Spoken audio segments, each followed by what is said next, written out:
Liberando su potencial. Hablando de potencial humano, ¿alguna vez se han preguntado a qué se debe la gran disparidad de resultados y desempeño entre una persona y otra? Una persona que percibe $250,000 anuales no es 10 veces más astuta ni mejor que una persona que percibe $25,000 anuales. ¿Por qué la diferencia de 10 veces sus ingresos? Y si tomamos a una persona que percibe $2,5 millones al año, ¿será esa persona 100 veces mejor, más astuta que la persona que gana $250,000? Imposible.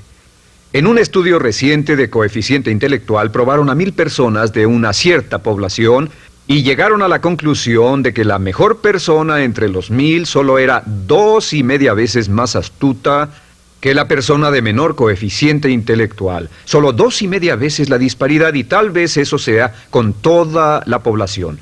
¿A qué supone que se debe la diferencia? Al hablar de potencial humano, llegamos a una fórmula que deduje hace algunos años. Tal vez eso lo explique un poco. La fórmula comienza con lo que llamamos AI. O sea, atributos innatos, las cualidades, la inteligencia, la habilidad, el temperamento, cosas con las que se nace que no pueden cambiarse mucho. Además de los atributos adquiridos. Estos atributos son muy importantes, son su educación, su capacitación, sus capacidades, su experiencia, conocimiento, sabiduría, etc., multiplicado por A, que es su actitud, es igual al potencial humano individual, o al desempeño humano individual o resultados individuales humanos. Ahora, de estos tres, los atributos innatos se traen desde el nacimiento. Los adquiridos pueden cambiarse, pero se necesita cierto tiempo para ello, aunque a veces cambiamos muy rápidamente. Cierta información valiosa puede cambiar dramáticamente su eficacia, pero las actitudes pueden aumentarse o disminuirse dramáticamente en segundos. Cada vez que mejoramos nuestra actitud, multiplicamos todas nuestras capacidades. Una actitud ha sido llamada acertadamente el lenguaje más importante del ser humano, la palabra más importante del idioma en el humano. Todo lo que hacemos en la vida, según un estudio en Harvard entre estudiantes ejecutivos, será en un 85% de actitudes. Un 85% de su éxito estará determinado por su actitud. Eso significa que está determinado por cuán positivo o cuánta actitud mental positiva se tenga. Las personas con actitudes mentales positivas tienden a avanzar más rápidamente, se mueven hacia la cima en organizaciones valiosas, ganan más dinero, sacan más satisfacción de la vida. Una actitud mental positiva no significa que baile por las calles y arroje flores. Solo significa que tome una actitud constructiva en general o se aproxime hacia su trabajo, su vida, sus problemas, relaciones, etc. Según el informe Cox de las empresas americanas, según la revista Success, un 85% o más de todo lo que se logra se debe a la actitud. Y la pregunta es, ¿de dónde vienen las actitudes? Las actitudes vienen de las expectativas. Muy simple, ya hablamos de eso. Y una forma muy poderosa de mejorar su actitud instantáneamente es decir, aunque no lo crea, pienso que algo maravilloso va a ocurrirme hoy. Como dijimos antes, nuestras expectativas sobre los desenlaces determinan nuestra actitud. Si espera que las cosas salgan bien, tendrá una actitud positiva. Si espera que salgan mal, tendrá una actitud negativa. Y lo maravilloso es que podemos fabricar nuestras expectativas. Podemos esperar lo que deseamos. Podemos esperar cosas buenas, cosas malas, y no nos decepcionaremos. ¿De dónde surgen nuestras expectativas? Nuestras expectativas surgen de nuestras creencias y de nuestros valores. Son el centro de los factores motivacionales de nuestra personalidad, nuestras creencias, y esto nos conduce a un entendimiento del potencial humano. Significa básicamente que nuestra actitud es una expresión externa de lo que está ocurriendo internamente, y esto es consistente con las leyes mentales. Con respecto a las creencias, cada uno de nosotros tiene muchas creencias en el fondo que los psicólogos llaman los conceptos propios. El concepto propio, o su descubrimiento, es considerado por muchos como el logro único y más importante para comprender el desempeño humano en el siglo XX. Yo estoy de acuerdo. El concepto propio es como, si queremos usar una analogía militar, el centro de mando. O si queremos usar una analogía técnica, es el programa central de su computadora básica. Es un grupo de creencias, valores, actitudes, sentimientos, ideas, etcétera, almacenadas en el fondo de nosotros y son el resultado de casi todas las experiencias que hemos tenido en la vida. Y algunos investigadores dicen que el concepto propio comienza a formarse aún antes del nacimiento, pero el concepto propio, una vez colocado, precede, predice y determina sus niveles de eficacia y desempeño en todas las áreas de nuestra vida. El concepto propio se convierte en el centro de mando o el programa maestro. El concepto propio de este grupo de creencias determina lo que dirá, lo que hará, cómo actuará, cómo se siente y reacciona, etc. ¿Qué significa esto? Significa que todas las mejoras en su vida externa, todos los cambios en su realidad comienzan con un cambio en su concepto propio. Les voy a explicar lo que significa. Esta es una gráfica muy simple. Hablamos de potencial humano y decimos que la persona promedio usa un 10% o menos de su potencial.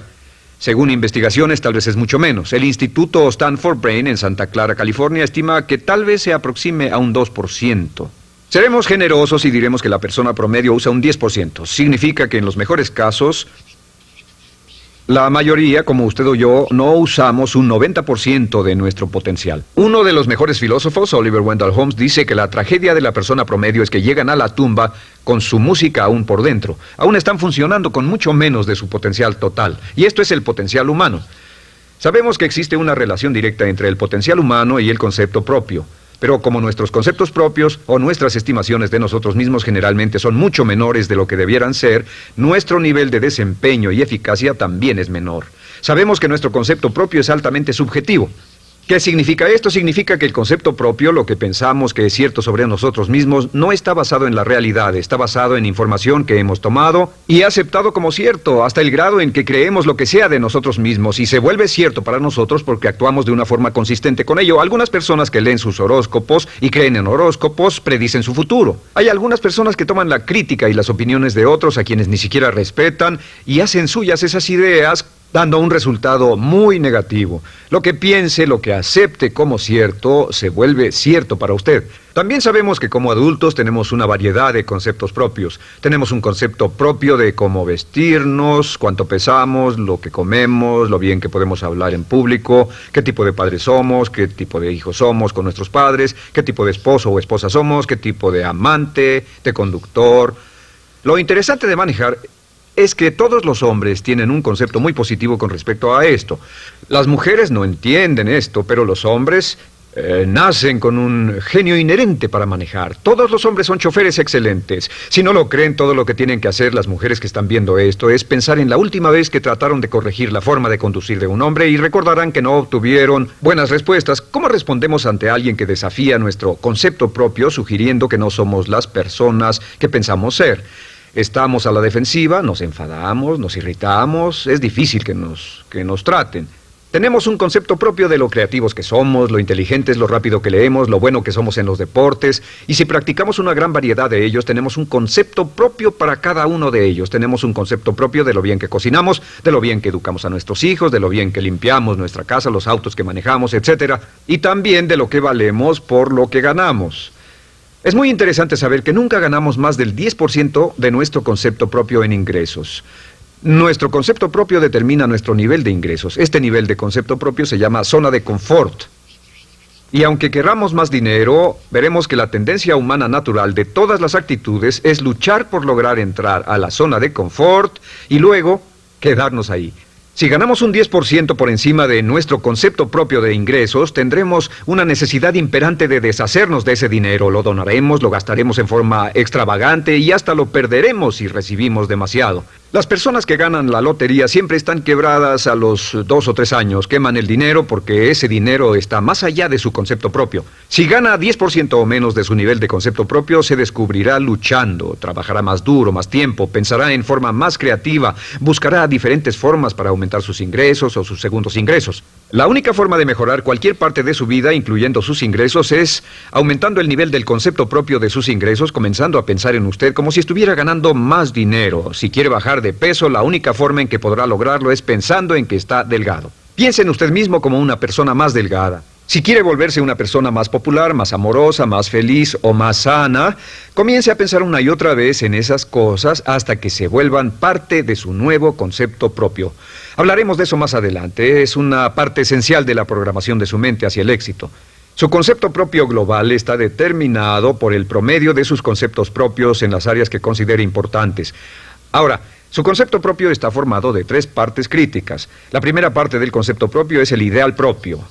El ideal propio es la persona que más desearía ser, es su idea de lo que constituye un ganador, es su visión ideal de lo mejor que puede ser usted.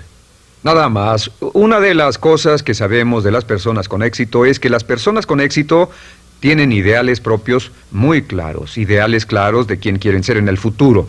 Las que no tienen éxito tienen ideales muy vagos. El número 2 es la autoimagen. La autoimagen es como un retrato de cómo se ve a sí mismo y lo que piensa de sí mismo. La autoimagen es el espejo interno, es como se percibe a sí mismo ahora en su desempeño actual, en forma cotidiana. La tercera parte es su autoestima. Su autoestima es cómo se siente consigo mismo. Cómo se siente consigo mismo es la fuerza motriz, el motor, la fuerza poderosa dentro de su subconsciente. Es la fuerza de energía dentro de su concepto propio y determina casi todo lo que le pasa.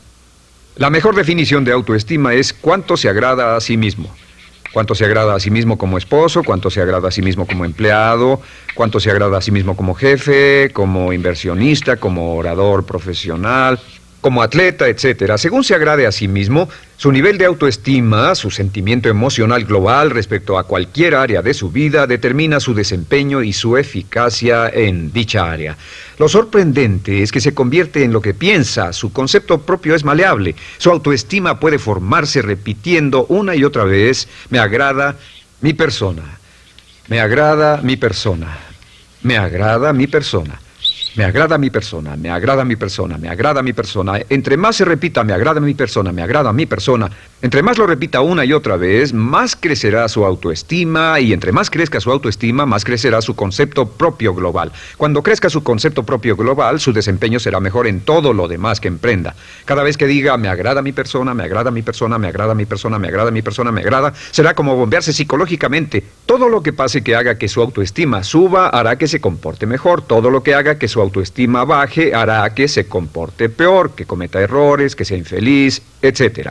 Un punto crítico de agradarse a sí mismo, sobre autoestima y agradarse a sí mismo, es que, número 1, nunca puede querer a nadie más de lo que se quiere a sí mismo. Que su nivel de autoestima es determinante de la calidad de relaciones que tenga con los demás. Y número 2, es que nunca puede esperar que nadie más lo quiera o respete más de lo que se respeta a sí mismo. Cuanto se agrade o se respete a sí mismo, determina sus actitudes hacia usted. Todas las escuelas de psicología actualmente están de acuerdo en el hecho de que depende de lo que usted realmente se quiera y se respete a sí mismo como un ser humano valioso e importante, tiene efecto sobre todo lo que le pase. Cuánto se agrade a sí mismo y lo que puede hacer es mejorar su autoestima diciendo me agrada mi persona, me agrada mi persona, me agrada mi persona, me agrada mi persona. Y esto nos lleva a la pregunta, ¿de dónde viene el concepto de autoestima?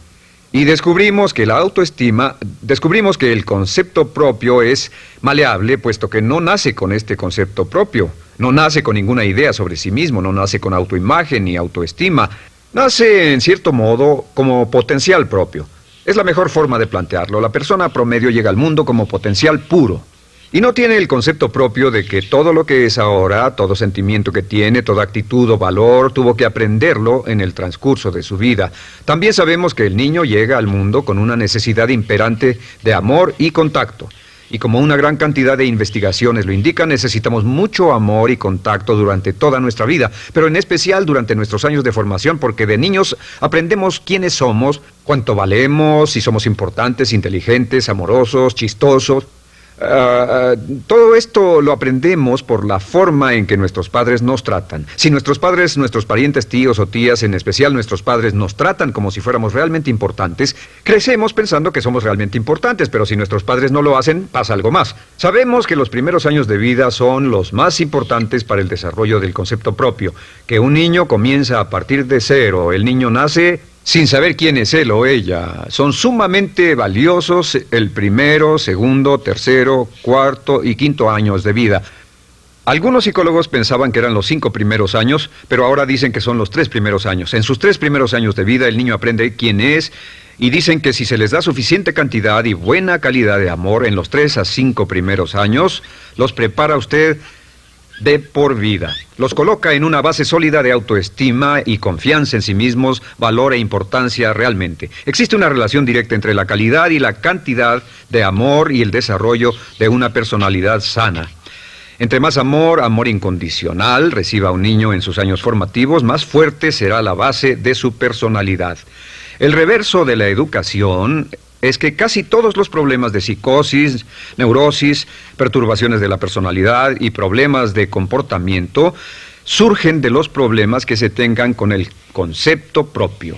Ahora observemos a los adultos. Aquí está nuestra personalidad adulta. Si nos observamos, podemos llegar a reparar nuestras bases, por así decirlo, repitiéndonos una y otra vez: me agrada mi persona, me agrada mi persona, me agrada mi persona, y llevamos ese concreto reparador hacia la base de nuestra personalidad. Los niños necesitan el amor como las rosas necesitan la lluvia. Los niños que carecen de amor a menudo mueren por escasez de amor. Es una enfermedad llamada marisma. Ahora, ¿qué más sabemos sobre los niños? Sabemos que los niños llegan al mundo con dos atributos notables. El primero es que no sienten temor. Los niños nacen sin temores. No temen a nada excepto a caerse y a los ruidos fuertes. Y esto se expresa en sus actitudes: yo puedo. Los niños llegan al mundo pensando que pueden hacer cualquier cosa, y quien haya criado a un niño hasta la edad de 3, 4 o 5 años sabe que debe pasar esos primeros años evitando que se maten, porque son como pilotos japoneses, porque no le tienen miedo a nada. Su segundo atributo es que llegan al mundo totalmente espontáneos. Dicen lo que quieren, hacen lo que quieren, son totalmente desinhibidos. Totalmente. Ellos no temen hacer nada de lo que desean, y esto se expresa en su actitud: no quiero. No tengo que hacerlo. Si ha tratado de controlar a un niño, lo habrá visto. Lo primero que dicen cuando comienza a darle órdenes, lo primero que aprenden es: no tengo que hacerlo. Claro, a veces cambiamos sus mentes de una u otra forma, pero estos son los dos atributos con los que los niños llegan al mundo. Llegan al mundo sin temores y desinhibidos. ¿Qué significa esto? Significa que nuestro derecho innato natural es no ser temerosos y ser desinhibidos. Y solo cuando podemos crear la misma situación en nuestra vida adulta, cuando no tememos y somos desinhibidos, nos sentimos a gusto con nosotros mismos. Las mejores organizaciones, las mejores compañías son las que crean un ambiente donde nos sentimos sin temores y sin reservas para ser nosotros mismos y para hacer lo mejor de nosotros. Al crecer descubrimos que los niños aprenden de dos maneras. La primera es por imitación. Imitan a uno o a ambos padres, en especial al padre dominante. Algunas veces el padre dominante cambiará cuando crezca el niño, y a veces los niños imitan al padre, a veces a la madre, pero aprenden por imitación. Muchas características y hábitos que tenemos como adultos los aprendimos de nuestros padres. ¿Alguna vez ha tenido la oportunidad, ha tenido la ocasión de gritarle o reñirle a uno de sus hijos? Verá que le dice las mismas cosas que le dijo su padre a usted cuando era niño. Así que imitamos. A veces imitamos su caminar, a veces su forma de hablar, a veces imitamos sus valores, sus creencias, etc. Aunque esos valores y esas creencias no tengan ningún valor. ¿Por qué? Porque nuestros padres eran así cuando nosotros éramos niños. La segunda forma en que aprendemos es pasando de la incomodidad, lo que no se siente bien, hacia la comodidad. Freud llamó a esto el principio del placer. O sea que nos movemos hacia aquello que nos hace sentir cómodos, lo que nos da placer, lo que nos hace sentir bien con nosotros. Nos movemos de la incomodidad hacia la comodidad. Así es como aprendemos a no mojar el pañal, por ejemplo. Sabemos que no es agradable caminar con popó o pipí en nuestros pañales. Vemos lo que hacen nuestros padres, vemos lo que nuestros parientes hacen y decimos: estas personas no hacen lo que yo. Así aprendemos a caminar y lo demás. Así que de la incomodidad hacia la comodidad. Durante toda nuestra vida, por cierto, así es como aprendemos. Imitamos leyendo lo que otras personas hacen, estudiando libros y en el trabajo, imitamos cuando vamos a la escuela, y hacemos lo que nos da resultados positivos, lo que nos da refuerzos positivos, y hacemos cada vez menos las cosas que nos causan incomodidad o dolor. Ahora, muy temprano en la vida, como equivocación o como resultado de una equivocación que los padres cometen en la crianza, los niños comienzan a aprender hábitos y patrones negativos. Los patrones y hábitos negativos tienen sus raíces principalmente en la crítica destructiva. La crítica destructiva comienza muy temprano en la vida, a veces en los primeros meses. Y la crítica destructiva la usan los padres para dirigir y controlar a sus hijos. Desafortunadamente, tiene un efecto muy peligroso y dañino sobre nosotros, ya que la crítica destructiva tiende a minar la integridad de la personalidad del niño. Muchos de nosotros, incluyéndome a mí y a muchos de ustedes, nos hemos visto minados y heridos por la crítica destructiva más que todas las guerras en la historia. Ahora, como resultado de la crítica destructiva, comenzamos a desarrollar hábitos y patrones negativos. Los patrones de hábitos negativos son respuestas condicionadas hacia los estímulos. Los patrones de hábitos negativos se desarrollan en los inicios de la vida. Se desarrollan como resultado de una repetición del temor y el dolor una y otra vez. Se desarrollan como resultado de la crítica destructiva, el castigo físico, etc. En los inicios de la vida comenzamos a desarrollar dos manifestaciones que nos persiguen durante toda nuestra vida y más que ninguna otra cosa inhiben nuestro potencial. La primera es la llamada patrón de hábito negativo inhibido. El patrón de hábito negativo inhibido se aprende cuando al niño le dicen una y otra vez no. Aléjate de ahí, no toques eso, y se le castiga. Cuando el niño intenta algo nuevo, o se involucra con algo, o huele algo, o derrama algo, o rompe algo accidentalmente, el padre estalla y se enfada mucho. Como ven, el niño está impulsado por la curiosidad insaciable de explorar su mundo. Y lo que pasa es que cuando lo explora o se interesa y echa a perder algo, si el padre reacciona golpeando al niño, el niño comienza a pensar cada vez que intento algo nuevo, cada vez que intento algo diferente, cada vez que voy más allá de mis límites, cada vez que me salgo de mi zona de comodidad, cada vez que no juego sanamente, me golpean, me castigan, me lastiman, me envían a mi alcoba y me siento mal. Y muy pronto el niño desarrolla el sentimiento de no puedo, no puedo. No puedo. Cada vez que trato algo diferente, me castigan. No puedo, no puedo, no puedo. Es como la respuesta de Pavlov. Pavlov sonaba la campana y le daba de comer a un perro, y el perro salivaba, y Pavlov alimentaba al perro. Mientras sonaba la campana, el perro salivaba y siguió haciendo eso, y después Pavlov solo sonaba la campana y el perro salivaba. Lo que pasa en la vida adulta es que esto crea lo que llamamos temor al fracaso. El temor al fracaso es una respuesta condicionada a un proceso de crítica destructiva que ocurre en los primeros 5 o 6 años de la vida. El temor al fracaso automáticamente nos activa, nos sentimos ansiosos, tensos, intranquilos, sentimos presiones y estrés en nuestro plexo solar, sentimos ganas de retirarnos del evento y el temor al fracaso es la razón principal por los fracasos en la vida adulta. Es la razón principal por la que evitamos cumplir plenamente nuestro potencial. De hecho, todos los patrones de hábitos negativos se experimentan en el cuerpo físico. Puedes saber cuál es un patrón de hábito negativo porque se siente en el cuerpo físico, precisamente. El patrón de hábito negativo inhibido, el temor al fracaso, el no puedo, ocurre primero que todo en el plexo solar. ¿Ha tenido la ocasión donde debe hablar frente a un grupo, debe ir a una revisión de su desempeño o debe hacer una llamada determinante? Primero su plexo solar se aprieta. Si el temor continúa, su respiración se acelera. Su corazón comienza a latir apresuradamente, su frecuencia respiratoria aumenta y le duele la cabeza como migraña en la parte frontal, su garganta se le cierra y no puede hablar y se le seca la boca por completo. Y como se pone tan tenso y asustado, va corriendo al baño. Estas son todas las manifestaciones. No hay peligro físico, pero sí peligro psicológico, una respuesta condicionada. Cuando sentimos estas cosas, la tendencia es retirarse de la situación que las ocasiona y es la razón por la que no logramos mucho si retrocedemos. Es muy importante. El segundo patrón de hábitos negativos es el compulsivo. El patrón de hábito negativo compulsivo se aprende cuando a los niños se les dice una y otra vez, más vale que lo hagas. Si no lo haces, tendrás problemas o me las pagarás. A los niños se les convierte en recipientes del amor condicionado. Los padres no intentan hacer esto, pero lo que hacen es sugerirle al niño, no te amo. Por lo tanto, no estás a salvo, a menos y hasta que hagas lo que yo quiero. El niño crece sintiendo, tengo que hacer lo que quiera mi mamá. Debo complacerla, debo complacer a papá, debo complacer a los demás, debo complacer a mis parientes y a veces debo complacer a mis semejantes, debo complacer a mis maestros, debo complacer a todo el mundo y crecen con esto, debo. No puedo hacer lo que quiero hacer, debo hacer lo que complace a las demás personas. Este patrón de hábito negativo muy temprano en la vida se traduce en el temor al rechazo. El temor al rechazo lo experimentan los hombres como adultos como un comportamiento tipo A. Hablaremos del comportamiento tipo A posteriormente.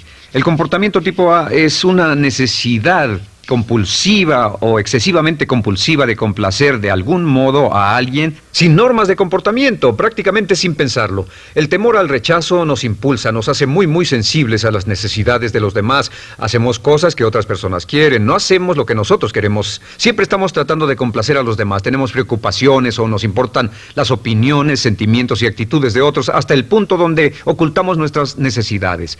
El temor al rechazo se siente en la columna del cuerpo. Se divide el cuerpo a la mitad y se siente hacia abajo en la mitad posterior del cuerpo. El primer lugar donde comienza a sentirse el temor al rechazo es generalmente en los hombros y el cuello. Nos sentimos entumidos, duros, tensos. Cuando tenemos mucho que hacer sentiremos un estrés tremendo en la columna. Los músculos se estiran en la parte posterior.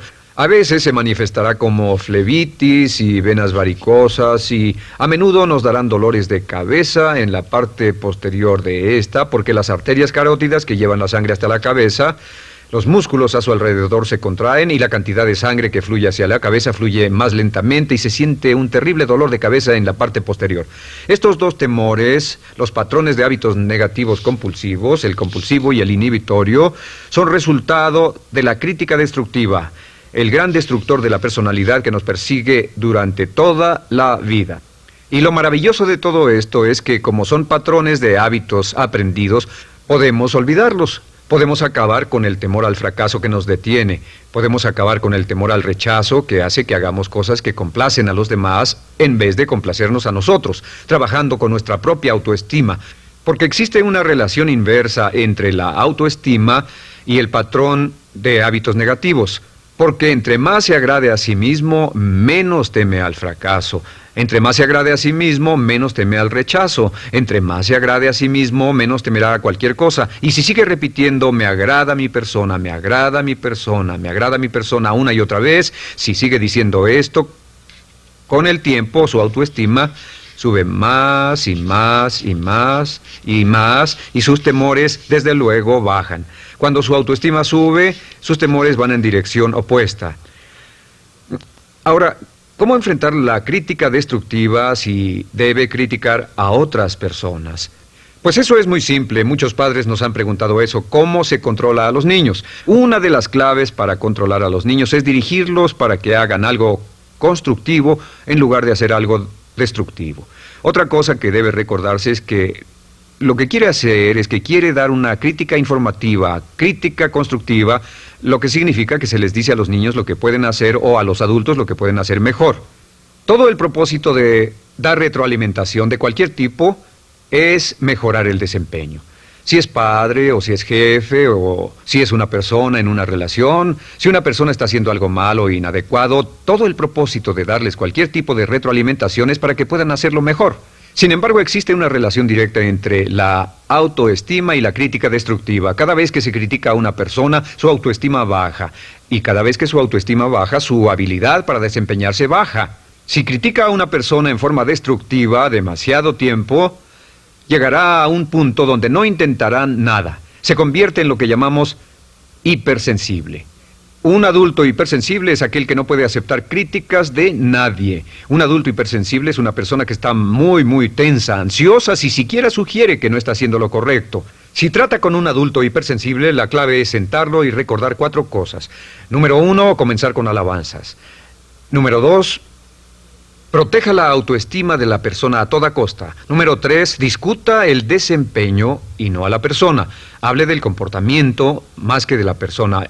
Y número 4 es enfocarse hacia el futuro en vez de en el pasado. Enfóquese hacia lo que va a hacerse en forma diferente en el futuro en vez de lo que pasó en el pasado. ¿Por qué? Una razón muy simple, porque una persona no puede controlar el pasado. Al no poder controlar el pasado, cualquier crítica de lo que han hecho en el pasado les da un estrés tremendo y frustración. Así que, en resumen, la clave del éxito en la vida es una actitud mental positiva. Una actitud mental positiva se basa en expectativas de éxito, de una serie de expectativas positivas. Esa serie de expectativas positivas se basa en sus creencias y en su concepto de sí mismo. El centro de su concepto propio que determina su eficacia en la vida es su autoestima, y su autoestima se mide por cuanto se valore a sí mismo. Las dos cosas que nos frenan más que nada son el temor al fracaso y el temor al rechazo.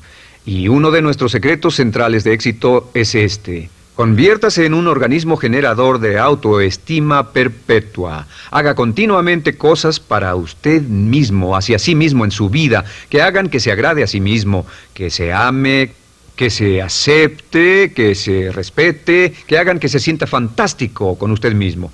Si es un jefe o un padre, no olvide que la clave para el máximo desempeño en su hogar y en su trabajo es hacer que las personas se sientan maravillosamente consigo mismas. Entre mejor se sienta consigo mismo y más se agrade, más probable será que logre que las personas a su alrededor lo quieran, lo acepten, lo respeten, se respeten.